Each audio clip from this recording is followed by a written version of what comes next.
competency. And we use the word competency because we're hoping that at least at the end of this morning, you're competent to the level that you understand how to kind of open your minds, open your hearts, open your souls to new concepts, to other folks that maybe we don't see in this room, that we think would be a great part of what we do. Matching skill set with diversity, looking for folks that definitely have a leadership ability, and also understanding each other. And so if you're on the board, just so I get a sense, because it's been a while since I've been around here, if you're on the board, could you raise your hand so I know who our directors are? Awesome, thank you. And a chair of a committee? Great, thank you. And then staff in the back row who are amazing. And so thank you to this amazing staff. I always tell people one of the greatest things that I discovered through my leadership, and I've been speaking for NAR for about 15 years. Stone's dad, Gary Regish, kind of put me on that path as an amazing guy. So I quite frequently talk to a lot of folks and need to understand kind of where we're coming from. And one of the greatest things that I have learned in leadership, and I hope you guys do the same thing, is what our staff does, what this amazing team does, to get to know them individually. Jamie's like, yes. Individually, know their lives, and hopefully when you come into the office for board meetings especially, you stop on your way down the hallway to the boardroom and you say hi and you get to know who some of these folks are. A few years ago we did, well, several years ago now, we did some internal staff training, and I put pictures of the board of directors up, and there were so many people that didn't know who those people were, so much of our staff, and it's not the staff's fault.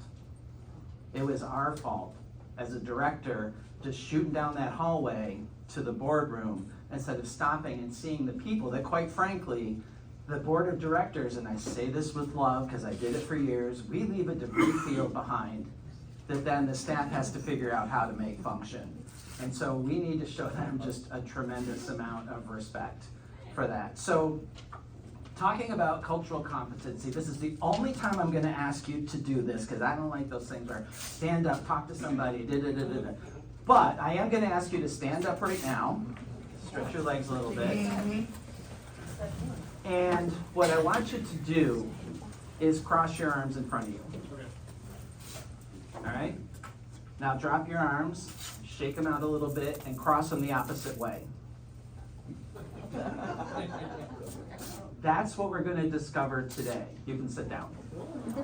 So we're going to discover today that we're so used to doing some things that when we try and do it the other way, it is uncomfortable. It's new to us. We have to really think about it before we act. We have to take that few extra seconds. And even then, and I can tell you, I'm guilty of this, it's still almost impossible to go the other way and open your mind to it. So hopefully we'll discover that today through a lot of the things that we're going to do. So some of our things that I want you to be aware of, what I want from you. This is a safe space, right? But I want you to be present. I don't, especially the people in the back row and some other folks know, if I see this, I'm going to call you out. If I see this, I'm going to call you out, because we need to be present, not just for ourselves today, but for the other folks in the room, the people we work with.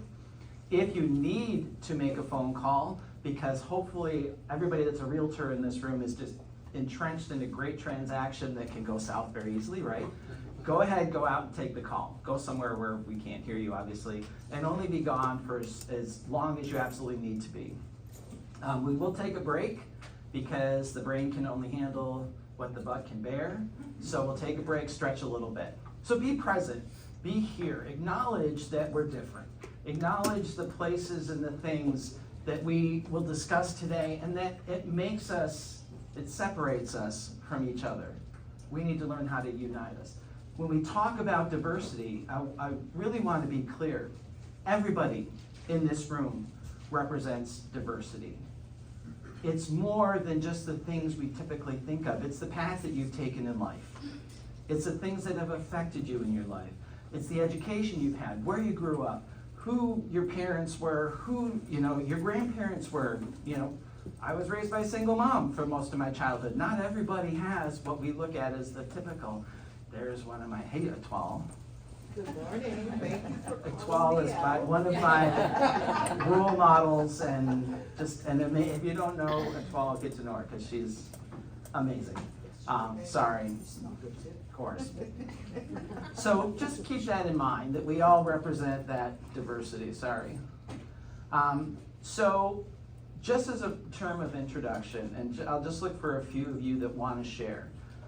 I like to hear about what were your mountains, like the highest peaks that you've reached over your career in real estate, your career in leadership, and what were your valleys, or one peak, one valley. Jay, can I start with you on this one? Do you need some time to think about it? So what's one of the greatest things that you've discovered or you have experienced in leadership anywhere in NAR? I would tell you the greatest experience I've had has been serving on the board of directors for GMAR and being voluntold to do it by my dear friend. Who was a mentor and a friend, and so that's my greatest peak. Freudian. My greatest peak. Greatest valley. My greatest valley was in 2007 when I felt like a funeral director going into everybody's house saying, it's not going to sell for what you paid for it. Right. And seeing people cry and lose equity and having to short sell their home. Yeah, and who was a realtor in 2007, 8, 9? We're cockroaches. Yeah. You can try and kill us, but we're not going away. Right? We survived the worst of the worst. Literally, sometimes talking people off the roof, like we're going to help you. It's going to be okay. When we read the description, remember when it said, "Bring a flashlight, wear a hard hat," to show a house? It literally would say that in the comments. So yes, that's definitely. I would think that was somewhat of a valley for me too, when business kind of flatlined. I will say one thing, and we heard Jay use a term